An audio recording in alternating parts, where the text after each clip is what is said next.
افضل ترین وظیفہ.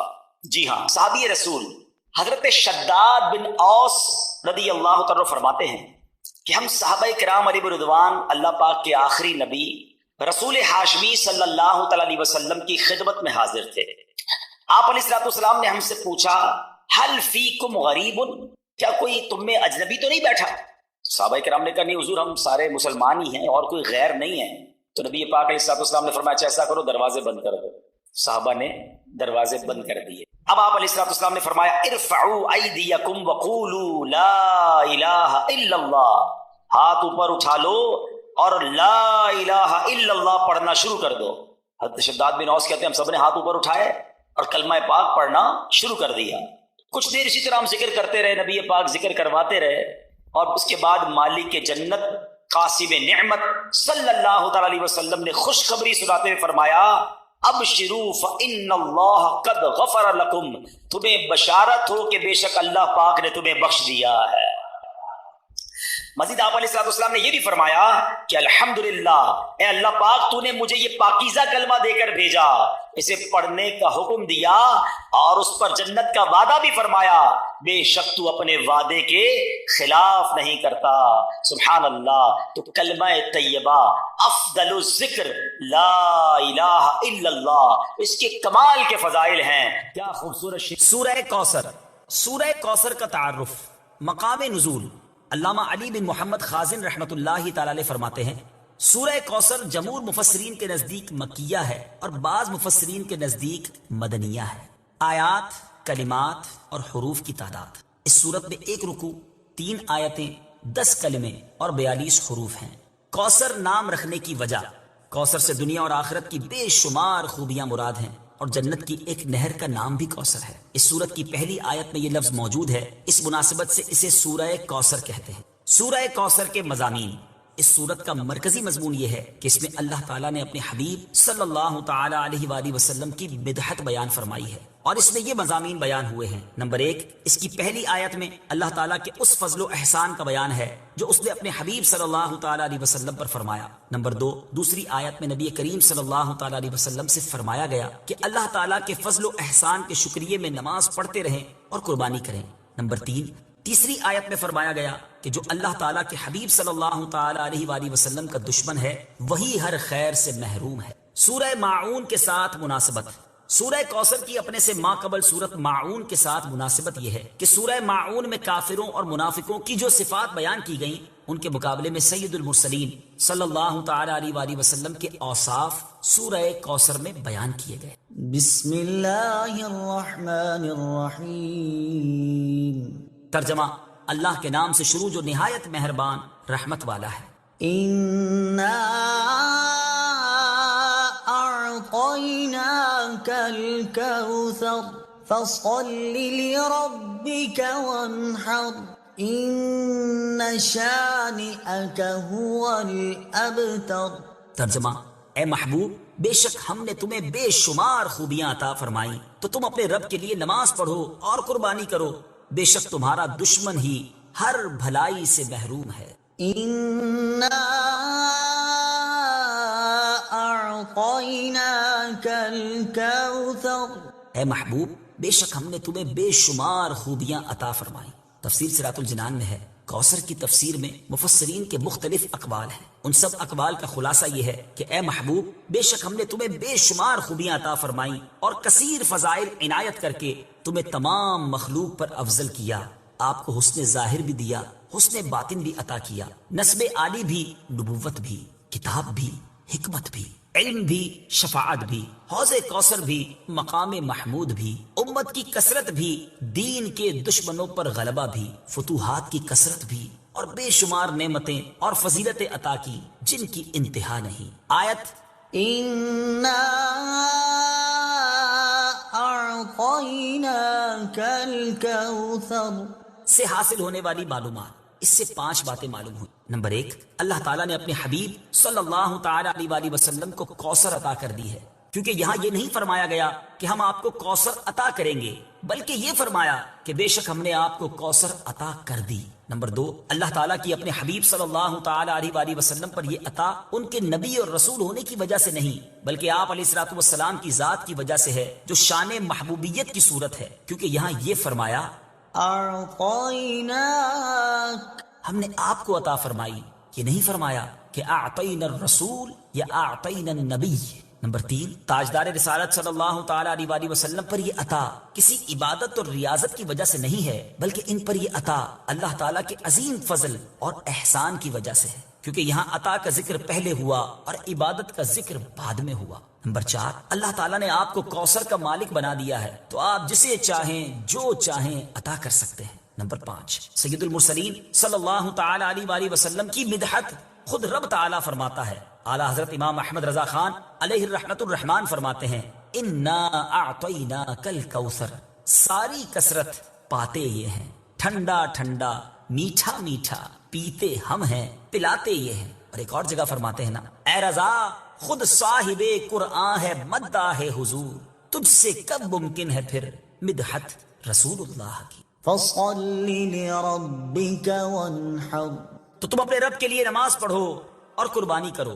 تفسیر صراط الجنان میں ہے، یعنی اے حبیب صلی اللہ تعالیٰ علیہ وآلہ وسلم، اللہ تعالیٰ نے آپ کو دونوں جہاں کی بے شمار بھلائیاں عطا کی ہیں، اور آپ کو وہ خاص رتبہ عطا کیا ہے جو آپ کے علاوہ کسی اور کو عطا نہیں کیا۔ تو آپ اپنے اس رب عز و جل کے لیے نماز پڑھتے رہیں جس نے آپ صلی اللہ تعالیٰ علیہ وآلہ وسلم کو کوثر عطا کر کے عزت و شرافت دی، تاکہ بتوں کے پجاری ذلیل ہوں اور بتوں کے نام پر ذبح کرنے والوں کی مخالفت کرتے ہوئے اپنے رب عز و جل کے لیے اور اس کے نام پر قربانی کرے۔ اس آیت کی تفسیر میں ایک قول یہ بھی ہے کہ نماز سے نماز عید مراد ہے۔ إن شانئك هو الأبتر، بے شک تمہارا دشمن ہی ہر بھلائی سے محروم ہے۔ تفسیر صراط الجنان میں ہے۔ شان نزول، جب سید المرسلین صلی اللہ تعالیٰ علیہ وآلہ وسلم کے فرزند حضرت قاسم کا وصال ہوا تو کفار نے آپ کو ابتر یعنی نسل ختم ہو جانے والا کہا، اور یہ کہا کہ اب ان کی نسل نہیں رہی، ان کے بعد اب ان کا ذکر بھی نہ رہے گا اور یہ سب چرچا ختم ہو جائے گا۔ اس پر یہ سورہ کریمہ نازل ہوئی اور اللہ تعالیٰ نے ان کفار کا بالغ رد فرمایا، اور اس آیت میں ارشاد فرمایا کہ اے حبیب صلی اللہ تعالیٰ علیہ وآلہ وسلم، بے شک تمہارا دشمن ہی ہر بھلائی سے محروم ہے، نہ کہ آپ، کیونکہ آپ کا سلسلہ قیامت تک جاری رہے گا، آپ کی اولاد میں بھی کثرت ہوگی اور آپ کی پیروی کرنے والوں سے دنیا بھر جائے گی۔ آپ کا ذکر ممبروں پر بلند ہوگا، قیامت تک پیدا ہونے والے عالم اور واعظ اللہ تعالیٰ کے ذکر کے ساتھ آپ کا ذکر کرتے رہیں گے، اور آخرت میں آپ کے لیے وہ کچھ ہے جس کا کوئی وصف بیان ہی نہیں کر سکتا۔ تو جس کی یہ شان ہے وہ ابتر کہاں ہوا، بے نام و نشان اور ہر بھلائی سے محروم تو آپ کے دشمن ہیں۔ اعلیٰ حضرت امام احمد رضا خان رحمت اللہ تعالی علیہ اس صورت کی تفسیر بیان کرتے ہوئے فرماتے ہیں، عاص بن وائل شقی نے جو صاحبزادہ سید المرسلین صلی اللہ تعالی علیہ وآلہ وسلم کے انتقال پرملال پر حضور کو ابتر یعنی نسل بریدہ کہا، حق تعالی نے فرمایا إنا أعطيناك الكوثر، بے شک ہم نے تمہیں خیر کثیر عطا فرمائی، کہ اولاد سے نام چلنے کو تمہاری رفعت ذکر سے کیا نسبت، کروڑوں صاحب اولاد گزرے جن کا نام تک کوئی نہیں جانتا، اور تمہاری ثنا کا ڈنکا تو قیامت تک اکناف عالم اور اطراف جہاں میں بجے گا، اور تمہارے نام نامی کا خطبہ ہمیشہ ہمیشہ اطباق فلک آفاق زمین میں پڑھا جائے گا۔ پھر اولاد بھی تمہیں وہ نفیس و طیب عطا ہوگی جن کی بقا سے بقائے عالم مربوط رہے گی۔ اس کے سوا تمام مسلمان تمہارے بال بچے ہیں، اور تم سب مہربان ان کے لیے کوئی نہیں، بلکہ حقیقت کار کو نظر کیجئے تو تمام عالم تمہاری اولاد مانوی ہے، کہ تم نہ ہوتے تو کچھ بھی نہ ہوتا، اور تمہارے ہی نور سے سب کی آفرینش ہوئی۔ اسی لیے جب ابو البشر آدم تمہیں یاد کرتے تو یوں کہتے، یا ابنی صورتن و ابایا معنن، اے ظاہر میں میرے بیٹے اور حقیقت میں میرے باپ۔ پھر آخرت میں جو تمہیں ملنا ہے اس کا حال تو خدا ہی جانے، جب اس کی یہ عنایت بے غایت تم پر مبذول ہو تو تم ان اشقیاء کی زبان درازی پر کیوں ملول ہو، بلکہ فصل لربك وانحر، رب کے شکرانے میں اس کے لیے نماز پڑھو اور قربانی کرو۔ إن شانئك هو الأبتر، جو تمہارا دشمن ہے وہی نسل بریدہ ہے، کہ جن بیٹوں پر اسے ناز ہے، یعنی عمرو و حشام رضی اللہ تعالی عنہما، وہی اس کے دشمن ہو جائیں گے اور تمہارے دین حق میں آ کر بوجہ اختلاف دین اس کی نسل سے جدا ہو کر تمہارے دینی بیٹوں میں شمار کیے جائیں گے۔ پھر آدمی بے نسل ہوتا تو یہی صحیح کے نام نہ چلتا، اس سے نام بد کا باقی رہنا 1000 درجے بدتر ہے۔ تمہارے دشمن کا ناپاک نام ہمیشہ بدی و نفرین کے ساتھ لیا جائے گا اور روز قیامت ان گستاخیوں کی پوری سزا پائے گا۔ والعیاذ باللہ تعالی۔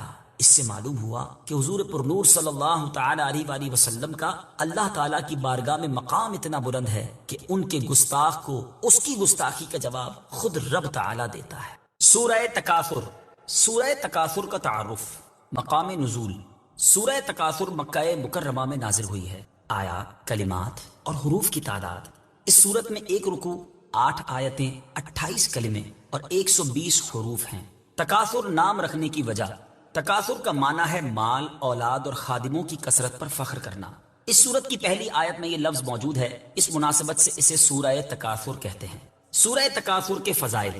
نمبر 1، حضرت عبداللہ ابن عمر رضی اللہ تعالی عنہما سے روایت ہے، نبی اکرم صلی اللہ تعالی علیہ وآلہ وسلم نے ارشاد فرمایا، کیا تم میں سے کوئی اس کی طاقت نہیں رکھتا کہ وہ روزانہ 1000 آیتوں کی تلاوت کرے؟ صحابہ کرام رضی اللہ تعالی عنہم نے عرض کی، اس کی طاقت کون رکھتا ہے؟ ارشاد فرمایا، کیا تم میں کوئی روزانہ ألهاكم التكاثر پڑھنے کی طاقت نہیں رکھتا؟ یعنی یہ سورت پڑھنا ثواب میں 1000 آیتیں پڑھنے کے برابر ہے۔ نمبر 2، حضرت جریر بن عبداللہ رضی اللہ تعالی عنہ فرماتے ہیں، رسول اللہ صلی اللہ تعالی علیہ وسلم نے ارشاد فرمایا، میں تمہارے سامنے سورت الہاکم التکاثر پڑھنے لگا ہوں، تو اسے سن کر جو رو پڑا تو اس کے لیے جنت ہے۔ آپ صلی اللہ تعالی علیہ وآلہ وسلم نے وہ سورت پڑھی تو بعض صحابہ کرام رضی اللہ تعالی عنہم رو پڑے اور بعض کو رونا نہیں آیا۔ جن صحابہ کرام رضی اللہ تعالی عنہم کو رونا نہیں آیا تو انہوں نے عرض کی، یا رسول اللہ صلی اللہ تعالی علیہ وآلہ وسلم، ہم نے بہت کوشش کی لیکن رونے پر قادر نہیں ہو سکے۔ حضور اقدس صلی اللہ تعالی علیہ وسلم نے ارشاد فرمایا، میں دوبارہ تمہارے سامنے وہ سورت پڑھتا ہوں تو جو رو پڑا اس کے لیے جنت ہے، اور جسے رونا نہ آئے تو وہ رونے جیسی صورت بنا لے۔ سورہ تکاثر کے مضامین۔ اس سورت کا مرکزی مضمون یہ ہے کہ اس میں فقط دنیا کی بہتری کے لیے عمل کرنے کی مذمت بیان کی گئی اور آخرت کے لیے تیاری نہ کرنے پر تنبیہ کی گئی ہے، اور اس سورت میں یہ مضامین بیان ہوئے ہیں۔ نمبر 1، اس سورت کی ابتدا میں بتایا گیا کہ زیادہ مال جمع کرنے کی حرص نے لوگوں کو آخرت کی تیاری سے غافل کر دیا ہے، اور یہ حرص ان کے دلوں میں رہی یہاں تک کہ انہیں موت آ گئی۔ یہ بیان کیا گیا کہ نزا کے وقت زیادہ مال جمع کرنے کی حرص رکھنے والوں کو اس کا انجام معلوم ہو جائے گا، اور اگر وہ اس کا انجام یقینی علم کے ساتھ جانتے تو مال سے کبھی محبت نہ رکھتے۔ نمبر 3، اس سورت کے آخر میں یہ بتایا گیا کہ مرنے کے بعد مال کی حرص رکھنے والے ضرور جہنم کو دیکھیں اور قیامت کے دن لوگوں سے نعمتوں کے بارے میں پوچھا جائے گا۔ سورہ قارعہ کے ساتھ مناسبت۔ سورہ تکاثر کی اپنے سے ماقبل سورت قارعہ کے ساتھ مناسبت یہ ہے کہ سورہ قارعہ میں قیامت کی بعض ہولناکیاں بیان کی گئی، اور اس سورت میں جہنم کا مستحق ہونے کی وجہ بیان کی گئی کہ لوگ دنیا میں مشغول ہو کر دین سے دور ہو جائیں گے اور گناہ کرنے لگیں گے، جس کی وجہ سے انہیں جہنم میں ڈالا جائے گا۔ بسم اللہ الرحمن الرحیم۔ ترجمہ، اللہ کے نام سے شروع جو نہایت مہربان رحمت والا ہے۔ ألهاكم التكاثر حتى زرتم المقابر۔ ترجمہ، زیادہ مال جمع کرنے کی طلب نے تمہیں غافل کر دیا یہاں تک کہ تم نے قبروں کا منہ دیکھا۔ ألهاكم التكاثر، زیادہ مال جمع کرنے کی طلب نے تمہیں غافل کر دیا۔ تفسیر سراج الجنان میں ہے، ارشاد فرمایا کہ زیادہ مال جمع کرنے کی طلب نے اور اپنے مال اور اولاد پر فخر کرنے نے تمہیں اللہ تعالیٰ کی عبادات سے غافل کر دیا۔ کثرت مال کی حرص کی مذمت۔ اس سے معلوم ہوا کہ کثرت مال کی حرص اور اس پر اور اولاد پر فخر کا اظہار کرنا مذموم ہے، اور اس میں مبتلا ہو کر آدمی اخروی سعادتوں سے محروم رہ جاتا ہے۔ اللہ تعالیٰ ارشاد فرماتا ہے، اعلموا انما الحياة الدنيا لعب ولهو وزينة وتفاخر بينكم وتكاثر في الأموال والأولاد كمثل غيث أعجب الكفار نباته ثم يهيج فتراه مصفرا ثم يكون حطاما وفي الآخرة عذاب شديد ومغفرة من الله ورضوان وما الحياة الدنيا إلا متاع الغرور۔ ترجمہ، جان لو کہ دنیا کی زندگی تو صرف کھیل کود اور زینت اور آپس میں فخر و غرور کرنا اور مال اور اولاد میں ایک دوسرے پر زیادتی چاہنا ہے۔ دنیا کی زندگی ایسے ہے جیسے وہ بارش جس کا اگایا ہوا سبزہ کسانوں کو اچھا لگتا ہے، پھر وہ سبزہ سوکھ جاتا ہے تو تم اسے زرد دیکھتے ہو، پھر وہ پامال کیا ہوا بیکار ہو جاتا ہے، اور آخرت میں سخت عذاب ہے اور اللہ کی طرف سے بخشش اور اس کی رضا بھی ہے، اور دنیا کی زندگی تو صرف دھوکے کا سامان ہے۔ اور ارشاد فرمایا، يا أيها الذين آمنوا لا تلهكم أموالكم ولا أولادكم عن ذكر الله ومن يفعل ذلك فأولئك هم الخاسرون۔ ترجمہ، اے ایمان والو، تمہارے مال اور تمہاری اولاد تمہیں اللہ کے ذکر سے غافل نہ کر دے، اور جو ایسا کرے گا تو وہی لوگ نقصان اٹھانے والے ہیں۔ اور ارشاد فرمایا، يا أيها الذين آمنوا إن من أزواجكم وأولادكم عدوا لكم فاحذروهم وَإِن تَعْفُوا وَتَصْفَحُوا وَتَغْفِرُوا فَإِنَّ اللَّهَ غَفُورٌ رَّحِيمٌ۔ إِنَّمَا أَمْوَالُكُمْ وَأَوْلَادُكُمْ فِتْنَةٌ وَاللَّهُ عِندَهُ أَجْرٌ عَظِيمٌ۔ فاتقوا الله ما استطعتم واسمعوا وأطيعوا وأنفقوا خيرا لأنفسكم ومن يوق شح نفسه فأولئك هم المفلحون۔ ترجمہ، اے ایمان والو، تمہاری بیویوں اور تمہاری اولاد میں سے کچھ تمہارے دشمن ہیں تو ان سے احتیاط رکھو، اور اگر تم معاف کرو اور درگزر کرو اور بخش دو تو بے شک اللہ بخشنے والا مہربان ہے۔ تمہارے مال اور تمہاری اولاد آزمائش ہی ہیں اور اللہ کے پاس بڑا ثواب ہے، تو اللہ سے ڈرو جہاں تک ہو سکے، اور سنو اور حکم مانو، اور اپنے فائدے کے لیے اللہ کی راہ میں خرچ کرو، اور جسے اس کے نفس کے لالچی پن سے بچا لیا گیا تو وہی فلاح پانے والے ہیں۔ اور حضرت مطرف رضی اللہ تعالیٰ عنہ اپنے والد سے روایت کرتے ہیں کہ میں رسول کریم صلی اللہ تعالیٰ علیہ وسلم کی خدمت میں حاضر ہوا، اس وقت آپ الہاکم التکاثر کی تلاوت فرما رہے تھے۔